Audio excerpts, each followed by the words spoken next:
ಜನನಿ ಸುದ್ದಿವಾಹಿನಿ ವೀಕ್ಷಕರೇ ನಮಸ್ಕಾರ. ಗ್ರಾಮೀಣರ ಕ್ಷೇಮ ಕೇಂದ್ರ ಪುರಪ್ಪಮೆನೆ ಆಸ್ಪತ್ರೆಗೆ ಬಂತು ರಾಷ್ಟ್ರಮಟ್ಟದ ಮನ್ನಣೆ. ವಿಶೇಷದೊಂದಿಗೆ ಸುದ್ದಿ ಸಾಗರದಲ್ಲಿ ನೂತನ ಅಡಿಕೆ ವಹಿವಾಟು ಸಂಸ್ಥೆ ಆಗ್ಮಾ ಉದ್ಘಾಟನೆ. ಆರೋಗ್ಯ ಕೇಂದ್ರವೊಂದು ಜನರ ಕ್ಷೇಮದ ಕುರಿತು ವಿಶೇಷ ಕಾಳಜಿ ವಹಿಸಿ ನಿರಂತರವಾಗಿ ಕೆಲಸ ಮಾಡುತ್ತಿರುವುದನ್ನು ಹಾಗೂ ಗುಣಮಟ್ಟದ ಆರೋಗ್ಯ ಸೇವೆ ಕಲ್ಪಿಸುತ್ತಿರುವುದನ್ನು ಪರಿಗಣಿಸಿ ರಾಷ್ಟ್ರಮಟ್ಟದಲ್ಲಿ ಗುಣಮಟ್ಟದ ಆಸ್ಪತ್ರೆ ಎಂದು ಮಾನ್ಯತೆಯ ಗರಿಯನ್ನು ಹೊಸನಗರ ತಾಲೂಕಿನ ಪುರಪ್ಪಮೆನೆ ಆಯುರ್ವೇದ ಆಸ್ಪತ್ರೆ ಪಡೆದುಕೊಂಡಿದೆ. ಕೇಂದ್ರ ಸರ್ಕಾರದಿಂದ ಆಯುರ್ವೇದ ಕ್ಷೇಮ ಕೇಂದ್ರ ಎಂದು ಅಭಿವೃದ್ಧಿಗೊಂಡ ರಾಜ್ಯದ 200ಕ್ಕೂ ಹೆಚ್ಚು ಕ್ಷೇಮ ಕೇಂದ್ರಗಳ ಪೈಕಿ ಗುಣಮಟ್ಟದ ಆಸ್ಪತ್ರೆಗಳಿಗೆ ಕೊಡಮಾಡುವ ರಾಷ್ಟ್ರಮಟ್ಟದ ವಿಶೇಷ ಮಾನ್ಯತೆಗೆ ಭಾಜನವಾಗಿರುವ ಪುರಪ್ಪಮೆನೆ ಗ್ರಾಮೀಣ ಆಸ್ಪತ್ರೆ ಈ ಮೂಲಕ ಶಿವಮೊಗ್ಗ ಜಿಲ್ಲೆಯ ಆರೋಗ್ಯ ವ್ಯವಸ್ಥೆಗೊಂದು ಹಿರಿಮೆ ತಂದುಕೊಟ್ಟಿದೆ. ಕೇಂದ್ರ ಸರ್ಕಾರದಿಂದ ಅಭಿವೃದ್ಧಿಗೊಂಡ ಮೇಲಿನ ಸ್ಥಿತಿಗತಿಗಳನ್ನು ಅರಿಯುವುದಕ್ಕಾಗಿಯೇ NABH ಎನ್ನುವ ರಾಷ್ಟ್ರಮಟ್ಟದ ಸಂಸ್ಥೆಯಿಂದ ತಜ್ಞರ ತಂಡ ಉತ್ತಮ ಗುಣಮಟ್ಟದ ಆಸ್ಪತ್ರೆಗಳನ್ನು ಪರಿಶೀಲಿಸುವ ಕಾರ್ಯ ಮಾಡಲಿದ್ದಾರೆ.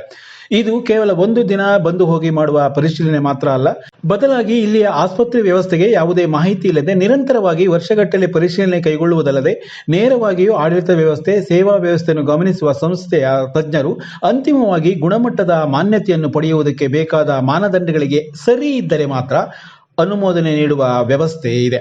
ಅಂತೆಯೇ ರಾಜ್ಯದಲ್ಲಿ ಪುರಪ್ಪಮೆನೆ ಆಸ್ಪತ್ರೆಯೂ ಸೇರಿದಂತೆ 200 ಕ್ಷೇಮ ಕೇಂದ್ರಗಳನ್ನು ಪರಿಶೀಲಿಸಿ ಅದರಲ್ಲಿ 50 ಆಯ್ಕೆ ಮಾಡಲಾಗಿತ್ತು. ಆಯ್ಕೆಗೊಂಡ ಕ್ಷೇಮ ಕೇಂದ್ರದಲ್ಲಿ ಶಿವಮೊಗ್ಗ ಜಿಲ್ಲೆಯ ಪುರಪ್ಪಮೆನೆ ಆಯುರ್ವೇದ ಆಸ್ಪತ್ರೆ ಮಾನ್ಯತೆ ಪಡೆದಿರುವುದು ಅಲ್ಲಿಯ ಸೇವೆಗೆ ದೊರೆತಿರುವ ಗೌರವ ಎನ್ನಬಹುದು. ಸಾಮಾನ್ಯವಾಗಿ ಆರೋಗ್ಯ ಸಂಪೂರ್ಣ ಕೆಟ್ಟ ಮೇಲೆಯೇ ಆಸ್ಪತ್ರೆ ಹುಡುಕಿ ಹೊರಡುವ ಪದ್ಧತಿ ನಮ್ಮದು. ಅನಾರೋಗ್ಯ ಕಾಡುವ ಮುನ್ನವೇ ಅದನ್ನು ದೂರ ಇಡುವ ಪ್ರಯತ್ನ ನಡೆಸುತ್ತಿಲ್ಲ. ಆದರೆ ಜನರಲ್ಲಿ ಆರೋಗ್ಯಕರವಾದ ಜೀವನ ಶೈಲಿ ರೂಪಿಸುವ ಉದ್ದೇಶದಿಂದಲೇ ಈ ಆರೋಗ್ಯ ಮಂದಿರ ಸದ್ದಿಲ್ಲದೆ ಕೆಲಸ ಮಾಡುತ್ತಾ ಬಂದಿರುವುದಕ್ಕೆ ಈ ರಾಷ್ಟ್ರಮಟ್ಟದ ಮಾನ್ಯತೆ ದೊರೆತಿದೆ. ಕಳೆದ 75 ವರ್ಷಕ್ಕೂ ಹೆಚ್ಚು ಕಾಲದಿಂದ ಆರೋಗ್ಯ ಸೇವೆ ಕಲ್ಪಿಸುತ್ತಿರುವ ಪುರಪ್ಪಮೆನೆ ಸರ್ಕಾರಿ ಆಯುರ್ವೇದ ಚಿಕಿತ್ಸಾಲಯದಲ್ಲಿ ಪ್ರಸ್ತುತ ಸೇವೆ ಮಾಡುತ್ತಿರುವ ವೈದ್ಯಾಧಿಕಾರಿಯ ಆಸಕ್ತಿ, ಕಾಳಜಿ ಮತ್ತು ಅವರಲ್ಲಿ ಆಯುರ್ವೇದ ವಿಷಯದಲ್ಲಿರುವ ಅಪಾರ ಜ್ಞಾನ ಜನ ಅವರ ಬಳಿ ಚಿಕಿತ್ಸೆಗೆ ಹೋಗುವಂತಾಗಿದೆ. ಹೇಳಿ ಕೇಳಿ ಅದೊಂದು ಹಳ್ಳಿಯ ಊರಾಗಿದ್ದರೂ ಸರ್ಕಾರಿ ಆಯುರ್ವೇದ ಆಸ್ಪತ್ರೆ ಆಗಿದ್ದರೂ ಜನ ದೂರದ ಬೇರೆ ಬೇರೆ ಭಾಗಗಳಿಂದಲೂ ಆರೋಗ್ಯ ಸಮಸ್ಯೆ ಹೊತ್ತು ಪರಿಹಾರಕ್ಕೆ ಇಲ್ಲಿ ಬರುತ್ತಿರುವುದನ್ನು ಗಮನಿಸಿದಾಗ ಉತ್ತಮ ಚಿಕಿತ್ಸಾ ಕ್ರಮ ಇಲ್ಲಿದೆ ಎನ್ನುವುದನ್ನು ಪ್ರತ್ಯೇಕ ಹೇಳಬೇಕಿಲ್ಲ. ಉತ್ತಮ ಹೆಸರು ಹಾಗೂ ಕೈಗುಣ ಹೊಂದಿರುವ ವೈದ್ಯರು ಯಾರೇ ಇರಲಿ ಗ್ರಾಮೀಣ ಭಾಗದಲ್ಲಿ ಕರ್ತವ್ಯ ಮಾಡುವುದಕ್ಕೆ ಮುಂದೆ ಬರುವುದೇ ಅಪರೂಪ. ಹಾಗಿರುವಾಗ ಇಲ್ಲಿಯ ವೈದ್ಯರು ಅತ್ಯಂತ ಅನುಭವವುಳ್ಳವರಾದರೂ ತಮ್ಮ ಪೂರ್ಣ ಸೇವೆಯನ್ನು ಗ್ರಾಮೀಣ ಭಾಗಕ್ಕೆ ಮೀಸಲಿಟ್ಟು ಸುದೀರ್ಘ 30 ವರ್ಷಗಳಿಂದ ಕರ್ತವ್ಯ ಮಾಡುತ್ತಿರುವುದು ನಿಜಕ್ಕೂ ಹೆಮ್ಮೆಯ ವಿಷಯ. ಜೊತೆಗೆ ಆರೋಗ್ಯ ಮಂದಿರದ ಮೂಲ ಉದ್ದೇಶಗಳಿಗೆ ಪೂರಕವಾದ ಯೋಜನೆ, ಚಿಂತನೆ, ಅದನ್ನು ಸಾಕಾರಗೊಳಿಸುವ ಬದ್ಧತೆ ಅವರಲ್ಲಿ ಮತ್ತು ಅವರ ಚಿಕಿತ್ಸಾ ವಿಧಾನದಲ್ಲಿದೆ. ಆದುದರಿಂದಲೇ ಈಗ ಪುರಪ್ಪಮೆನೆ ಆಸ್ಪತ್ರೆ ರಾಷ್ಟ್ರಮಟ್ಟದಲ್ಲಿ ಗುರುತಿಸಲ್ಪಟ್ಟಿದೆ. ಇಂದು ಸ್ಪರ್ಧೆ ಎಲ್ಲಾ ಕ್ಷೇತ್ರದಲ್ಲಿಯೂ ಇದೆ. ಹಾಗಾಗಿ ಅದನ್ನು ಎದುರಿಸುವ ಜಾಣ್ಮೆ ಬೇಕು ಹಾಗೂ ಪ್ರಾಮಾಣಿಕ ಮಾರ್ಗದಲ್ಲಿ ಮುನ್ನುಗ್ಗಿದಾಗ ಮಾತ್ರ ಯಶಸ್ಸು ಕಾಣಲು ಸಾಧ್ಯ ಎಂದು ಸಿಗಂದೂರು ದೇವಾಲಯದ ಧರ್ಮದರ್ಶಿ ಡಾಕ್ಟರ್ ಎಸ್ ರಾಮಪ್ಪ ಹೇಳಿದರು. ಇಲ್ಲಿನ ಆರ್ಯ ಅಡಿಕೆ ಬೆಳೆಗಾರರು ಮತ್ತು ವ್ಯಾಪಾರಸ್ಥರು ನೂತನವಾಗಿ ಆರಂಭಿಸಿರುವ ಅಡಿಕೆ ವಹಿವಾಟು ಸಂಸ್ಥೆಯ ಉದ್ಘಾಟನಾ ಕಾರ್ಯಕ್ರಮದಲ್ಲಿ ಪಾಲ್ಗೊಂಡು ಅವರು ಮಾತನಾಡುತ್ತಿದ್ದರು. ಇತ್ತೀಚಿನವರೆಗೂ ಹಿಂದುಳಿದಿದ್ದ ನಮ್ಮ ಸಮಾಜ ಇಂದು ಜಾಗೃತರಾಗಿ ಬದುಕು ಕಟ್ಟಿಕೊಳ್ಳುತ್ತಿದೆ. ಸಮಾಜವೊಂದು ಮಾದರಿಯಾಗಿ ಬೆಳೆಯಬೇಕಾದಲ್ಲಿ ಅಡೆತಡೆಗಳು ಸಾಮಾನ್ಯ. ಅದನ್ನು ಎದುರಿಸಿ ನಿಂತಾಗಲೇ ನಮ್ಮಲ್ಲಿ ಶಕ್ತಿ ಬೆಳೆಯುತ್ತದೆ. ಆ ನಿಟ್ಟಿನಲ್ಲಿ ಒಗ್ಗಟ್ಟಾಗಿ ಕೆಲಸ ಮಾಡೋಣ ಎಂದು ಅವರು ಹೇಳಿದರು. ಅಧ್ಯಕ್ಷತೆ ವಹಿಸಿದ್ದ ಶಾಸಕ ಬೇಳೂರು ಗೋಪಾಲಕೃಷ್ಣ ಮಾತನಾಡಿ, ವ್ಯಾಪಾರದಲ್ಲಿ ಎಚ್ಚರಿಕೆ, ನಂಬಿಕೆ, ಪರಸ್ಪರ ಸೌಹಾರ್ದತೆ ಮುಖ್ಯ. ಎಲ್ಲರೂ ಒಟ್ಟಾಗಿ ಕೈಜೋಡಿಸಲಿ ಸಂಸ್ಥೆಯನ್ನು ಯಶಸ್ವಿಯಾಗಿ ಮುನ್ನಡೆಸಬಹುದು ಎಂದ ಅವರು, ಸಂಸ್ಥೆಗಳನ್ನು ಹುಟ್ಟುಹಾಕುವಾಗ ಇರುವ ವ್ಯವಸ್ಥೆ, ಪದ್ಧತಿಗಳು ಮುಂದಿನ ದಿನಗಳಲ್ಲಿಯೂ ಪಾಲಿಸುವಂತೆ ನೋಡಿಕೊಳ್ಳಬೇಕು. ಜೊತೆಗೆ ಬೆಳೆಗಾರರು, ಗ್ರಾಹಕರೊಂದಿಗೆ ಉತ್ತಮ ಒಡನಾಟ, ವಿಶ್ವಾಸಾರ್ಹತೆ ಇಟ್ಟುಕೊಂಡಾಗ ಇತರರಿಗೆ ಮಾದರಿಯಾಗಿ ನಿಲ್ಲಲು ಸಾಧ್ಯ ಎಂದು ಹೇಳಿದರು. ಸಂಸ್ಥೆಯನ್ನು ಉದ್ಘಾಟಿಸಿದ ಮಾಜಿ ಸಚಿವ ಕಾಗೋಡು ತಿಮ್ಮಪ್ಪ ಅವರು ಮಾತನಾಡಿ, ಇದೊಂದು ಸಂತೋಷದ ವಿಷಯ ಮತ್ತು ಸಮಾಜದ ಪ್ರಗತಿಯ ದ್ಯೋತಕ ಎಂದು ಹೇಳಿದರು. APMC ಕಾರ್ಯದರ್ಶಿ ಬಿ ಮಂಜುನಾಥ್, ಅಡಿಕೆ ವ್ಯಾಪಾರಸ್ಥ ಸಂಘದ ಗೌರವಾಧ್ಯಕ್ಷ MN ಹೆಗಡೆ, ಆಪ್ಕೋಸ್ ಅಧ್ಯಕ್ಷ ಇಂದುಧರ್ ಗೌಡ, ಮಾಮ್ಕೋಸ್ ನಿರ್ದೇಶಕ ದಿನೇಶ್ ಬರದೊಳ್ಳಿ, ಅಡಿಕೆ ದಲಾಳಿ ಸಂಘದ ಅಧ್ಯಕ್ಷ ಮೋಹನ್ ಗೌಡ ಮತ್ತಿತರರು ಈ ಸಂದರ್ಭ ಹಾಜರಿದ್ದರು.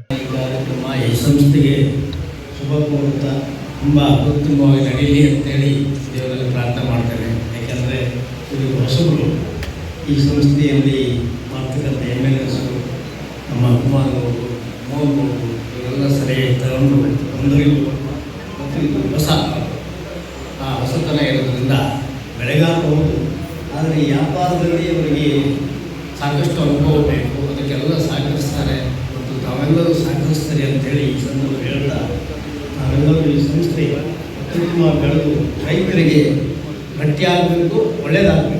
ನಮ್ಗೆ ಬೇಕಾಗಿರೋದು ಅಷ್ಟೇ. ಒಂದು ಸಂಸ್ಥೆ ಸಣ್ಣದಿಂದ ದೊಡ್ಡದು ಬೆಳಿಬೇಕಾದ್ರೆ ಎಲ್ಲರೂ ಸಹಕಾರ ಭಾಳ ಮುಖ್ಯ. ಪ್ರಥಮವಾಗಿ ರೈತರು ಸಹಕಾರ ಬೇಕು. ಎರಡನೇದಾಗಿ ನಮಗೆ ಕೂತಿರುವಂಥ ದಿಗ್ಗಜರಿದ್ದಾರೆ ಇದೆಲ್ಲ MN ಹೆಗಡೆ ಅಂತವರು, ವೀರಪ್ಪ ನಾಯ್ಕರ್ ಅಂತವರು, ಇರುವಂಥವರು, ಮೆಂಬರ್ಸ್ ಅಧ್ಯಕ್ಷರು ಎಲ್ಲರ ಸಹಕಾರ. ನಾನು MN ಹೆಗಡೆಯವರು ಒಂದು ಸರಿ 4-5 ತಿಂಗಳ ಹಿಂದೆ ಇರಬೇಕು ಒಂದು ಸಭೆಯಲ್ಲಿ ಭೇಟಿಯಾಗಿ. ಆ ಸಭೆಯಲ್ಲಿ VRL ಸಂಸ್ಥೆಯ ಡಾಕ್ಟರ್ ವಿಜಯ್ ಶಂಕೇಶ್ವರ್ ಅವರು ಬಂದಿದ್ದರು. ನಾವು ಬಂದಿದ್ದೀವಿ.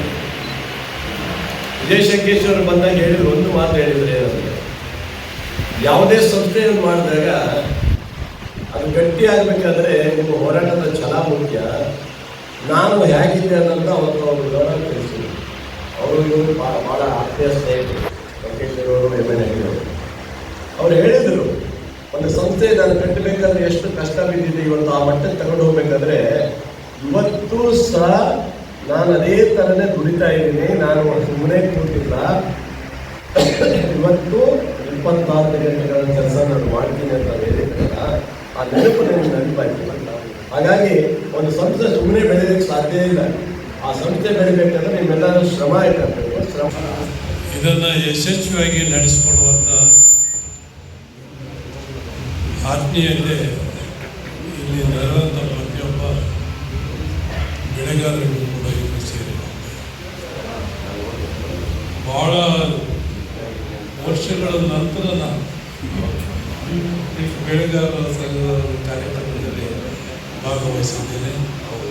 ಎಲ್ಲರಿಗೂ ನಾನು ಅತ್ಯಂತ ಕೃತಜ್ಞತೆಯನ್ನು ಸಲ್ಲಿಸ್ತೇನೆ. ನಮಸ್ಕಾರ.